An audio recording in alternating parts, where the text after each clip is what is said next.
Hi, Deidre. I wanted to create this really short video because I'm sending you a lot of links. And so you don't have to just click on everyone and try to figure out what you're looking at. Just really quickly going over everything I've sent you. And the last thing we're going to go over is where I've tried to put all that together to come up with a system for individuals. So this first thing that's here is my YouTube page. Person-centered cyber. I started this 2019, I believe, something like that. So I have a lot of different videos here, and many of them are about getting into the industry, which is what I did. I came from HR, 16 years in HR, and I've been in cybersecurity for about three years or so. So many of it is about this. I have, my different playlists on what people can find in these various things. Security in the Black is my news. I call it Black because I am highly melanated, and also when something is in the Black, it means it's profitable. So that's my profitable cybersecurity news. Okay, so that's my YouTube channel. Now here I also have a blog that I began in April 2020, where there are various posts about different things that I've done, ideas that I have. Some stuff in here is like not complete. So if I have ideas, I just share them, whether they're complete or not. And, maybe people will read them and give their opinions, and, which is what this is here for. Okay, then I've just started my Facebook page for Person-Centered Cyber. So there isn't too much here right now, but I'm working on this. Now, this is something right here that I'm super proud of, because we have all of the we have all the attacked people. We represent them in cartoon characters and all that. So I was like, where's our person? So this is I commissioned somebody to draw this. So this is Team Elite. So it represents the team of cybersecurity professionals. But I made a whole video about that to explain what that is. Okay, and this is my Instagram. Again, not too much happening here. I've just started using Instagram again because I didn't get it, but I'm getting it a little bit more now. I'm more active on Twitter. So this is my Twitter page. I have more tweets here, definitely a lot more tweets, and a few more followers. And I share a lot on Twitter. Cyber Future is the big program that I work with Future Kings, which is a nonprofit in my community, to create. It's for their STEM program. They needed a cybersecurity program. So I'm a social worker by profession, okay? And I was volunteering there doing some grant writing when I was still in HR. And they have a cybersecurity SME, Dr. Phillips right here. So we got together and created the cybersecurity program for Future Kings, which is doing very well. And they have a lot of great things going on for the boys. And they're starting a girls program too. I write. I love writing. I write, and I love writing about any and everything, especially cybersecurity. So this is an article that was published, when was it? November 19th, 2019, Diversity and Equivalence, which is something, again, that's very important to me. So that's just, and I have a lot of writing on my LinkedIn page too. Now this is a portfolio. You have a link to this.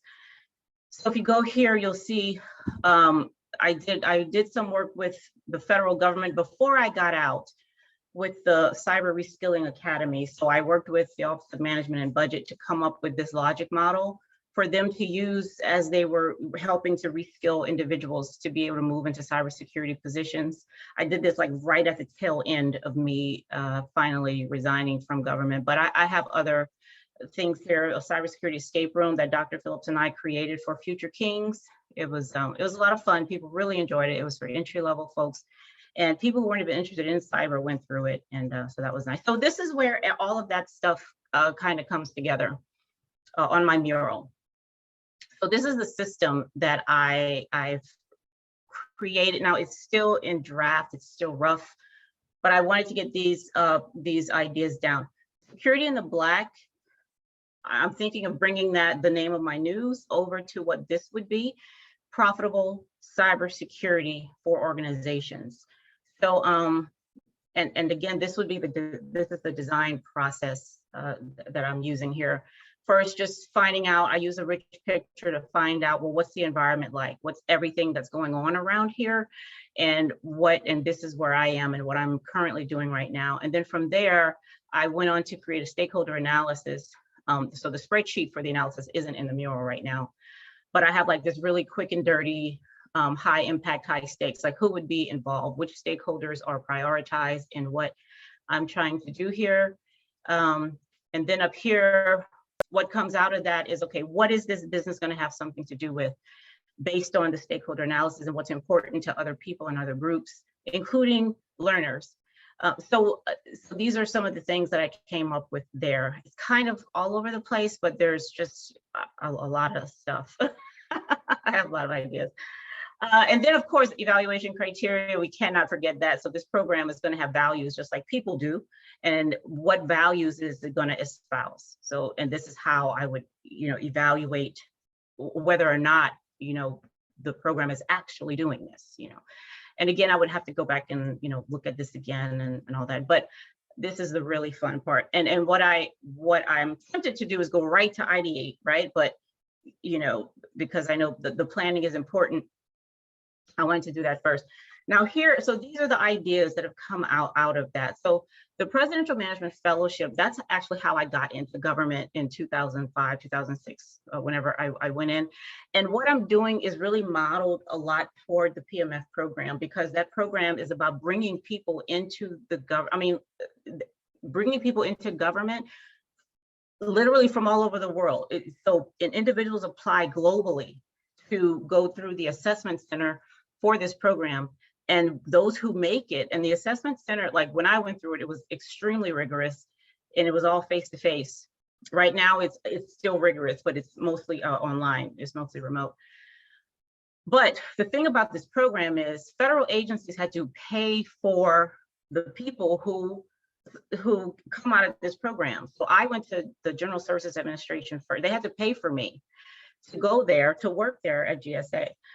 So I'm kind of modeling this after that, because this program has a lot of prestige because partly because of the rigor, and then the quality of people that are going into the program. So so what you're doing is you're not just getting a new person to work for you. You're something in that organization should be appreciating. It should be more profitable because of the caliber of people that that you're bringing in from this program.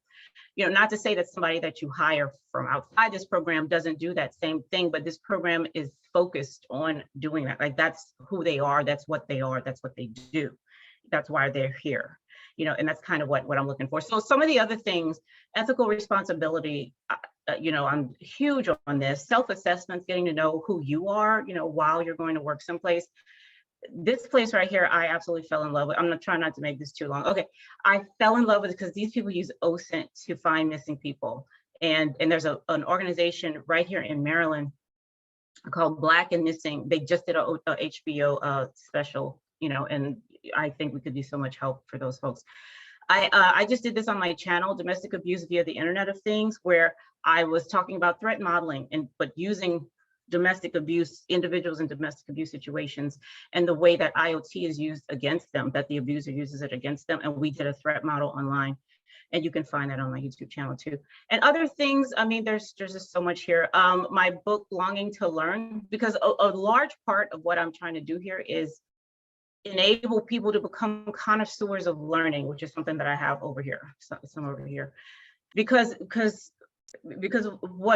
what I envision is these individuals going into organizations and increasing the profitability of the culture, the cybersecurity culture.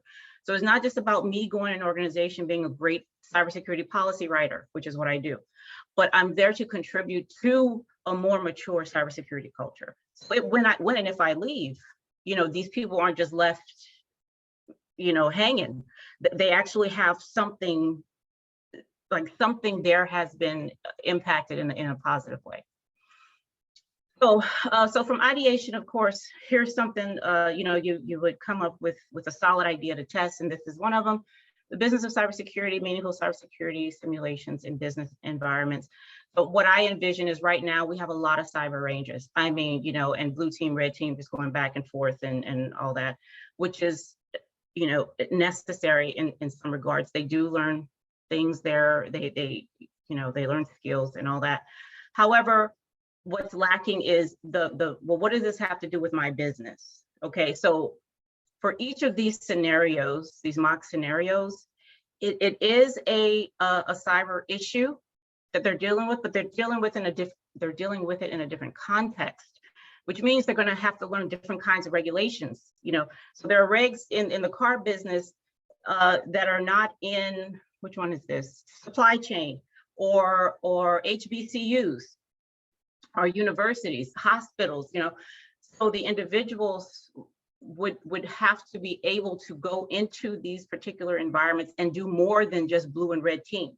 Like, you're going to have to work with the rest of the cybersecurity team in this, you know, in this scenario, which is what I have right here. So a cyber range. There's all this stuff here, but you have more than just the red and the blue team. Where is that other picture? You have, oh, here it is, the InfoSec wheel. There's a whole cybersecurity workforce that has to work together to, you know, help appreciate and increase the security of the organization. Okay, I didn't want this to be too long. That's it. That's it for now. These are all the links that you have. So let me know if you have questions, and I'm happy to talk and chat and all that and share. That's what I love doing. So thank you so much for taking the time and for being willing to listen. I really do appreciate it. Okay, I will talk to you later. Bye-bye.